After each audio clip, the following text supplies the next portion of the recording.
What's up, everybody? Professional wrestler Chris Wilde back here with Eagles News Now, and let's just get right into this. I've seen some rumors that I think are just ridiculous, and I wanted to get right into it. So the Eagles have a need at wide receiver. We know this.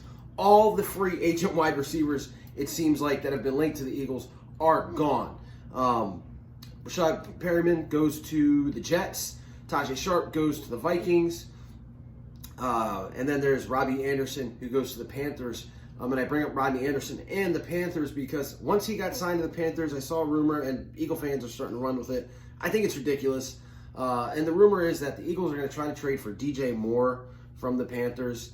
Look, if this is one of the most absurd rumors I've heard, DJ Moore is 22 years old, finished in the top 10 in receiving yards last year as a rookie. Yes, he's from the area, but why on earth would the Panthers want to get rid of DJ Moore? Now, they do have Curtis Samuel, who I think they'd probably, if they're going to trade a wide receiver, would get rid of him first.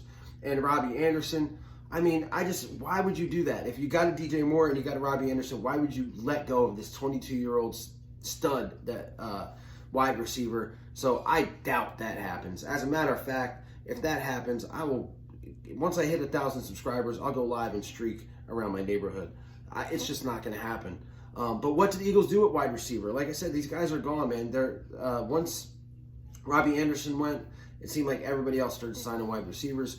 So what's left for the Eagles? Well, you have like a Geronimo Allison, who I don't think the Eagles would look into. And then you have a guy that I think they might, if they're going to sign a free agent wide receiver, it'll probably be like a Demarcus Robinson. Demarcus Robinson was drafted in 2016 by the Kansas City Chiefs.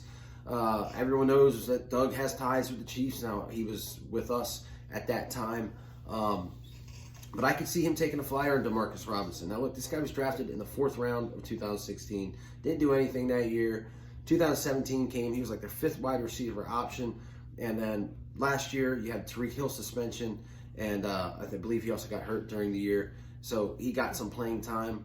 And in one game, he had 172 yards and 2 touchdowns, I believe. And showed promise and showed flashes. And again, he's still young, 25 years old. I can see the Eagles taking him for cheap. But this isn't a guy that's going to fill out is going to be your number 1 or even your number 2 wide receiver. And when we talk about number 1 or number 2 wide receivers, you got to look, the Eagles, they really don't have much there. Alshon Jeffrey is still on the team, which is astonishing. I believe that's because his injury is pretty bad. He's not going to be able to pass a physical if he gets traded anywhere. So they're kind of stuck with the guy, I believe. And the foot injury he has, the same one Mills had that kept him out an entire year. So if it's a year injury, you're looking at November by the time Alshon would get back. If we're lucky, I do believe the little rivalry him and Carson had is a little bit overblown. Check some of my previous videos because I talked about that there. DeSean Jackson coming off an injury that kept him out the entire year.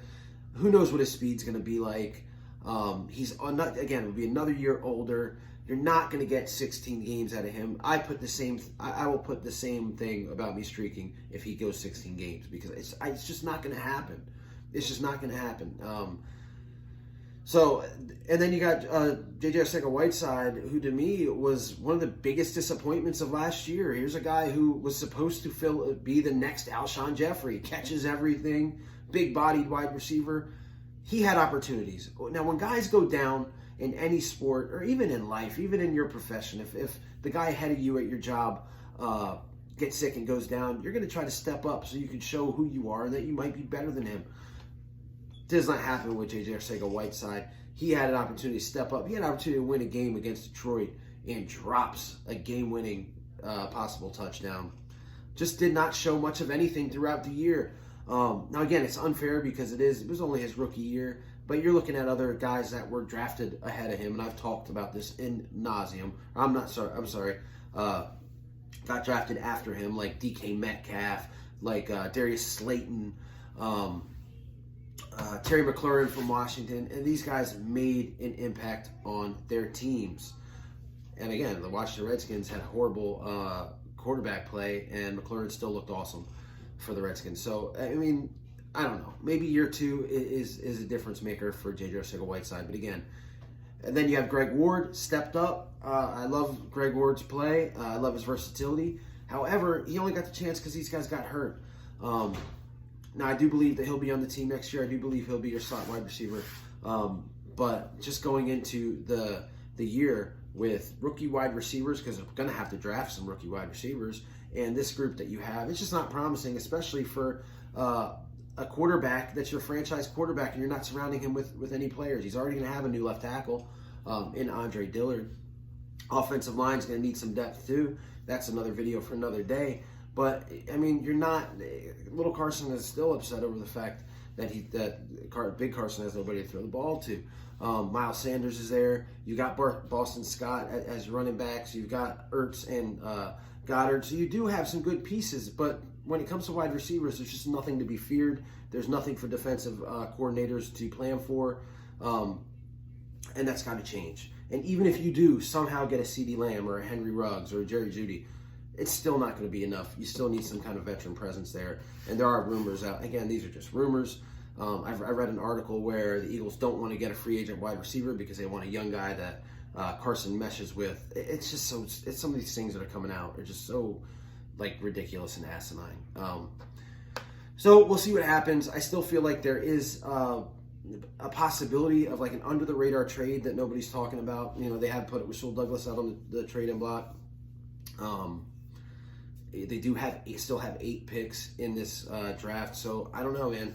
How do you think? Does a guy like Keenan Allen want to get out of San Diego? I'm sorry, L.A.? Who knows? But we'll see. The Eagles have to do something on the offensive side of the ball, and you can't just rely on the draft. You can't, especially in a year where who knows what OTAs are going to look like because of this coronavirus thing. Who knows what time, the quarterbacks, like Wentz will usually invite the group of wide receivers to his place to get some work in during the offseason. Is that going to be able to happen? I don't know, but they've got to do something. I think we can all agree with that. And again, if DJ Moore comes here, I will be as shocked as then the Panthers are absolutely ridiculous. And Matt Rule has no idea what he's doing if they send DJ Moore here. Anyway, guys, I'm rambling now. This is Chris Watt. I want to give a big shout out to John LeClair of Leaky Air Productions for coming out with my new intro and the ENN logo for Eagles News Now. This guy is a huge supporter, and it's, please check out his page on Facebook for Leaky Air Productions. I can't tell you how important it is to have guys that support you, like John LeClair has supported me here since I've been doing this channel. So big props to him, and thank you to all the new subscribers. Guys, I'm trying to get to 1,000, and you have helped me the past week. I think I've gotten the most subscribers, at once in the past week that I have ever. So we're getting there, man. We're almost halfway there. If you haven't subscribed, please help a brother out. Like, share, and subscribe. And I'll be back a little bit later this week, maybe even tomorrow, as more Eagles news happens. Thanks, guys. Go Birds.